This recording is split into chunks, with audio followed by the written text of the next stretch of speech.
Um dos maiores engenheiros brasileiros da época do Império foi um engenheiro militar negro formado na Escola Militar da Praia Vermelha, que deu origem ao Instituto Militar de Engenharia. Um homem que entrou para a história como um engenheiro, militar e um grande lutador nas causas abolicionistas. Introduziu técnicas inovadoras de engenharia no século XIX, um personagem que merece ser lembrado. Seu nome, André Rebouças, e ele fez história ao lado do irmão, também engenheiro. Túnel Rebouças, Rio de Janeiro. Muita gente que passa pelos seus 2.800 metros não sabe quem foi o Rebouças, que deu nome à obra. Na verdade, são dois Rebouças homenageados, André Rebouças e o irmão Antônio. De acordo com a Prefeitura do Rio de Janeiro, o túnel no sentido da Lagoa ao Rio Comprido se chama Antônio Rebouças. André Rebouças é o sentido contrário, do Rio Comprido à Lagoa. Mas quem foram eles? Para saber, temos que voltar ao tempo do Império. Negros e filhos de uma família baiana de poucos recursos, os irmãos Rebouças nasceram um em 1838 e o outro um ano depois. Eles se mudaram para o Rio de Janeiro ainda crianças com a família. André vem de uma família, de um homem de uma visão aberta, tão aberta, que conseguiu exercer o direito na Bahia, onde o direito sempre foi muito bem avaliado, sem ter feito o curso. Só pelo prestígio que ele, o Antônio, o pai, tinha junto à época, sendo um mulato, filho de um português, alfaiate, e de uma escrava alforriada. André e Antônio estudaram no Colégio Militar e se formaram na Escola Politécnica da cidade. Completaram seus estudos na Escola Militar da Praia Vermelha, em 1859, e se formaram engenheiros militares.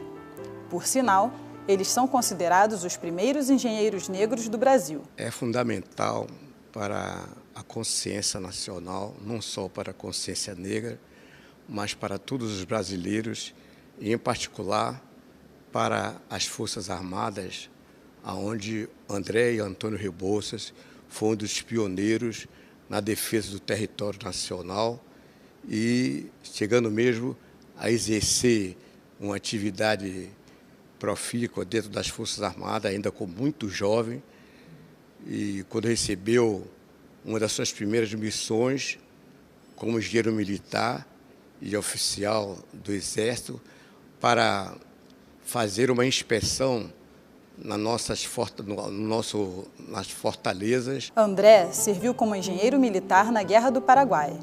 Foi o autor de projetos como o dos portos do Maranhão, do Rio Grande do Norte e do Rio de Janeiro. Depois, passou a desenvolver projetos com seu irmão Antônio, que foi responsável pela construção da subida da Serra do Mar, no Paraná, e das docas da Alfândega do Rio de Janeiro. Antônio foi também o idealizador da ferrovia Curitiba-Paranaguá, um dos marcos da engenharia nacional. Mas ele não chegou a realizá-la, porque morreu em 1874, aos 34 anos. André sempre esteve à frente da luta abolicionista. Ajudou na criação da Sociedade Brasileira contra a Escravidão ao lado de grandes nomes, como Joaquim Nabuco e José do Patrocínio, e teve intensa participação na campanha abolicionista. O símbolo que ele constitui junto a essa elite que resolve se bater pela abolição da escravatura é uma imagem muito importante, porque é uma imagem de uma pessoa formada, de uma pessoa de grande valor intelectual e de grande competência no exercício da sua profissão.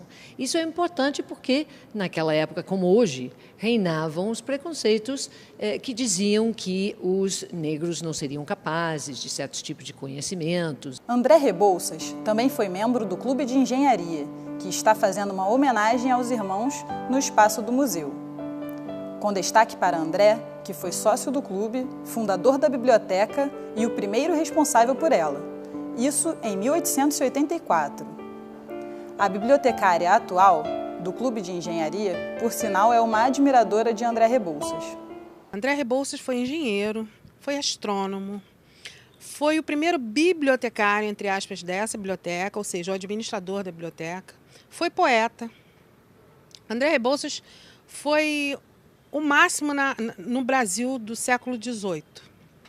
Ela gosta tanto de André Rebouças que está fazendo uma dissertação de mestrado sobre ele. Se ela encontrou curiosidades sobre o André... Nós temos diário dele, que está na restauração. Nós temos ata da criação do clube, ata da nomeação dele, de quando ele foi responsável administrativamente pela biblioteca. Então, André Rebouças é o ar que eu respiro nesse momento. Obras raras sobre André Rebouças também podem ser encontradas na Biblioteca Nacional. O André Rebouças escrevia sobre todos os assuntos, ele era um talento incrível, admirável. Então você vai encontrar obras de engenharia como obras de cunho social, de caráter político, sobre estradas, ferrovias, navegação, mas sempre com uma ênfase. Todo o texto dele, mesmo o texto científico, tinha um caráter, uma abordagem bastante social, né? Ele tinha uma preocupação muito grande com o conforto, com a condição humana.